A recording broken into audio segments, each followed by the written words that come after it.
lorsque le mari d'Amanda est mort, elle a dû prendre plusieurs emplois pour joindre les deux bouts, mais elle n'était pas au bout de ses peines. Malgré ses difficultés, elle a commencé à aider un homme âgé vivant dans son quartier. Ce dernier n'avait pas grand-chose.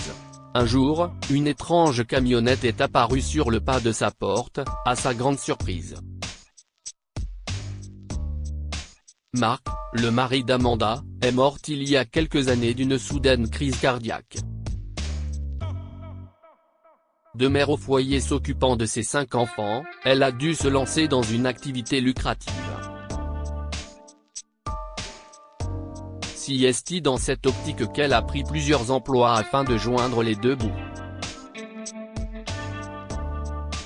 Malheureusement, elle a également dû déménager dans un quartier moins cher de Pennsylvanie où elle pouvait se permettre de louer une modeste maison.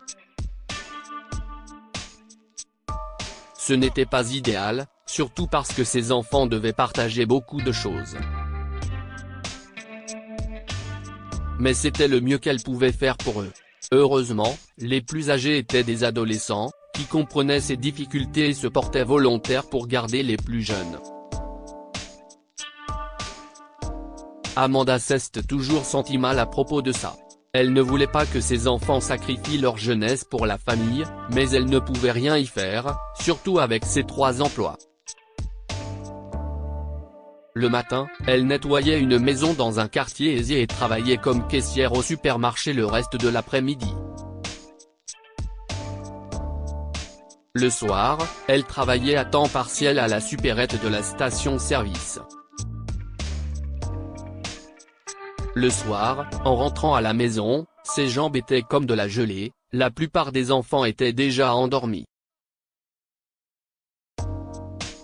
Il lui manquait et elle souhaitait qu'ils puissent passer plus de temps ensemble. Sa fille aînée, Mira, avait dit qu'elle l'aiderait à économiser de l'argent pour une voiture. Les enfants prenaient le bus scolaire pour aller et revenir de l'école, mais Mira affirmait qu'un véhicule pourrait être une source de revenus pour eux, grâce aux applications de livraison et autres. La jeune adolescente avait presque 15 ans et ne pouvait pas conduire de façon autonome, mais elle travaillait au cinéma local pour aider. La deuxième aînée d'Amanda, Gia, s'occupait des enfants après l'école. Elle avait 13 ans et faisait la cuisine, donnait le bain et les aidait à faire leurs devoirs. Amanda espérait qu'un jour, elle pourrait être en mesure de rembourser tous leurs sacrifices, mais pour l'instant, c'était leur vie. À midi, Amanda se rendait au supermarché pour y prendre son service lorsqu'elle vit un homme âgé qui fixait la fenêtre de la boulangerie voisine. L'odeur du pain frais imprégnait l'air, et les friandises les plus salivantes étaient exposées dans la vitrine. Cependant, l'homme se contenta de soupirer et commença à s'éloigner. Bonjour, monsieur. Je crois que je vous ai déjà vu au magasin, lâcha Amanda, qui, pour une raison inconnue, s'était sentie mal à l'aise et avait arrêté l'homme. Oui, bien sûr, jeune fille. Vous travaillez à la caisse, non ? Si est-ce un plaisir de vous voir, dit le vieil homme en inclinant son chapeau vers elle et en s'éloignant. Attendez. Avez-vous besoin de quelque chose ? Vous ne portez aucun sac du magasin, et je dois admettre que je vous ai surprise en train de regarder la boulangerie, dit Amanda en souriant gentiment. Eh bien, jeune fille. Honnêtement, il y a eu une fuite dans mon toit ce mois-ci, et j'ai dû dépenser toute ma pension du mois pour cela. Je n'ai pas beaucoup d'argent pour les friandises ou l'épicerie. Mais l'odeur de la boulangerie de Paco m'a toujours fait m'arrêter et me fixer. Il n'y a rien de tel que du pain à l'origan et au parmesan pour me mettre l'eau à la bouche, dit-il en riant. Il ajouta, mais je ne sais pas quand je pourrai en acheter à nouveau. Chaque mois, les prix augmentent et mon argent semble s'envoler en un clin d'œil. Amanda pinça les lèvres et lui dit d'attendre. Elle se précipita à la boulangerie Paco et acheta une miche du fameux pain à l'origan et au parmesan, que tout le quartier adorait. C'était assez cher par rapport à ce qu'on pouvait trouver ailleurs, mais ça en valait la peine.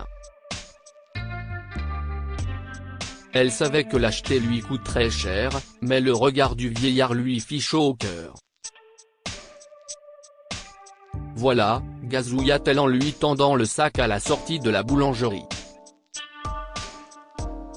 Tout d'abord, il essaya de refuser en disant « Je ne peux pas accepter ça ». Mais Amanda insista, brisant ses défenses. « S'il vous plaît, laissez-moi faire quelque chose de gentil pour quelqu'un aujourd'hui. Nous devrions tous être plus gentils les uns envers les autres », dit-elle en lui donnant le sac.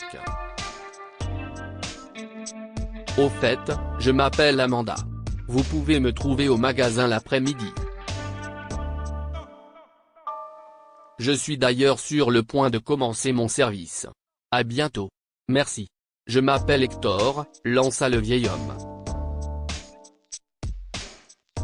Elle lui fit un signe de la main en courant vers le magasin, car à cause de cette rencontre, elle avait accusé un certain retard.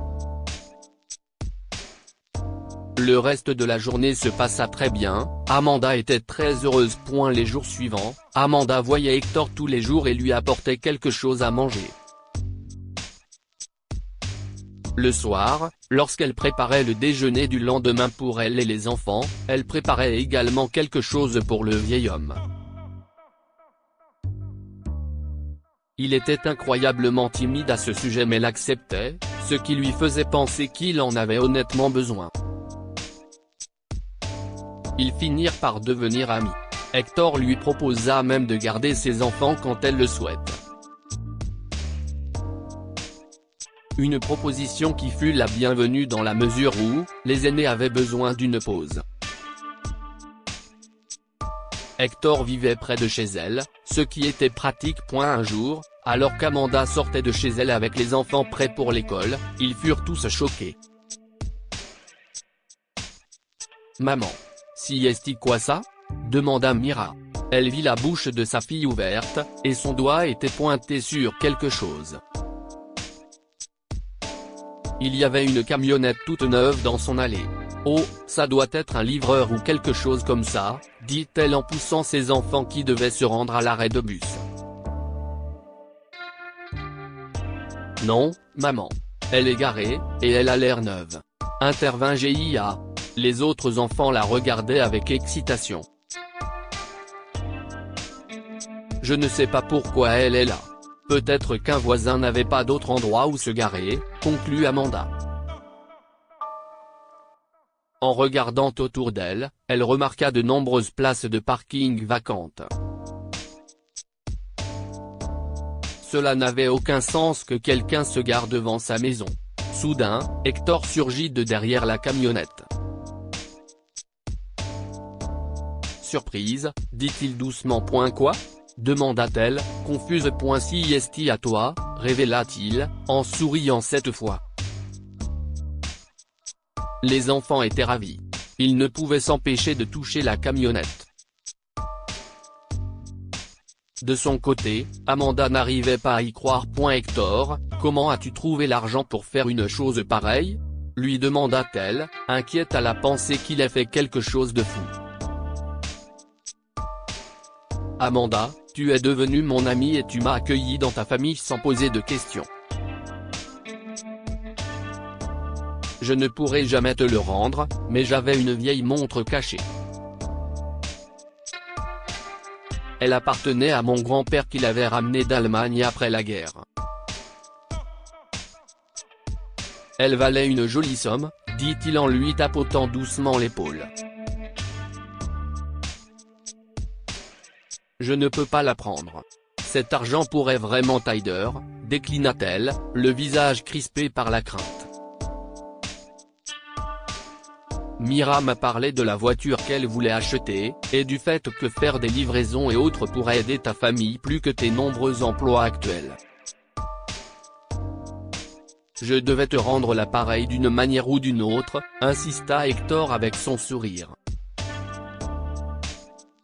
Ils discutèrent de tout cela pendant un moment, jusqu'à ce que Mira arrive avec un sourire. Maman, tu pourrais peut-être quitter un ou deux de tes emplois et consacrer plus de temps à ce projet. Tu pourrais passer plus de temps à la maison maintenant. En regardant le visage plein d'espoir de sa fille, Amanda réalisa à quel point ils avaient besoin de sa présence. Elle serra Hector dans ses bras, le remerciant pour ce geste et pour toute l'aide qu'il lui avait apportée, même si elle ne voulait rien en retour. Rapidement, Amanda s'était inscrite à des applications de livraison. Une démarche qui lui avait permis de gagner de l'argent.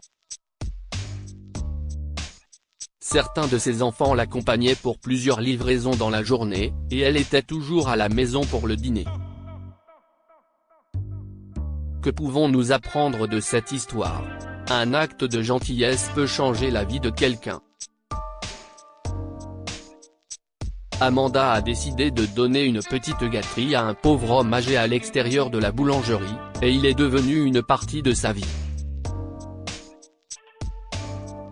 Puis il lui a rendu sa gentillesse par un grand geste. Tout le monde doit être meilleur les uns envers les autres. Les temps sont durs pour presque tout le monde, et aider quelqu'un peut faire toute la différence du monde. Partagez cette histoire avec vos amis. Elle pourrait illuminer leur journée et les inspirer.